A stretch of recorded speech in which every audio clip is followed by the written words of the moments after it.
Hello, how are you? Now this month on Rialto channel, one of New Zealand's most renowned art photographers, Peter Perrier, is introducing a collection of photography documentaries on Wednesday evening. Now the series kicks off with the documentary Inside Out, the People's Art Project, about semi-anonymous French artist, street artist, a guy called JR. He's kind of like the French version of Banksy, and his art project called Inside Out.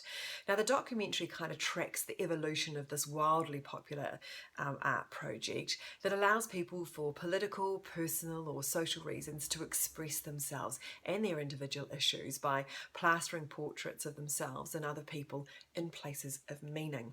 For some it's about reclaiming or owning their identity, for others it's about grieving and moving on from a tragedy. But what's most interesting about this project, and probably the film itself, is the varied responses received from country to country.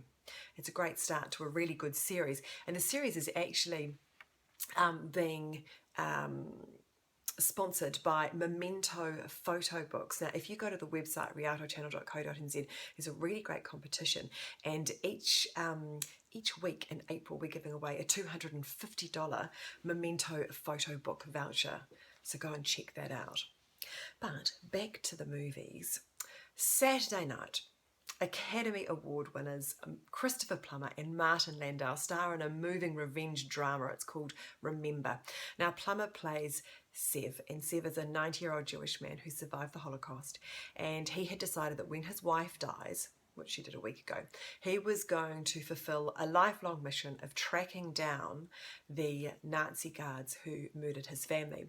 Now he has a few memory loss problems, so he's helped by his good mate, played by Landau, who organises this entire trip and gives him a letter and reminds him about where he's supposed to be going and what he's supposed to be doing. However, it's a road trip that throws up as many surprises as it does challenges. Basically, it's just a privilege watching these two at work. And finally this week, Beyond the Walls. Now this is a classy, clever, adult fantasy/horror miniseries from France. I was told by a colleague not to watch this on my own at night, which of course I did. But actually it won't matter when you watch this beautifully art-directed and smartly scripted horror. It will unnerve you. It is quite haunting. Beautifully haunting, not gory haunting, but yeah, just warning you, a little creepy. It's a three-part story about Lisa, who inherits this mysterious house across the road where the unrelated owner has sat for 30 years dead in an armchair. No one discovered them. Anyway, so she inherits this house, which is all very mysterious. So she moves in and she soon discovers that there's like this parallel universe hidden in its walls. And she finds herself kind of stranded in this dark labyrinth-like world. Quite simply, it is good. It's really good. And even if you're not a fan of these genres, it's definitely worth checking out. So there you go.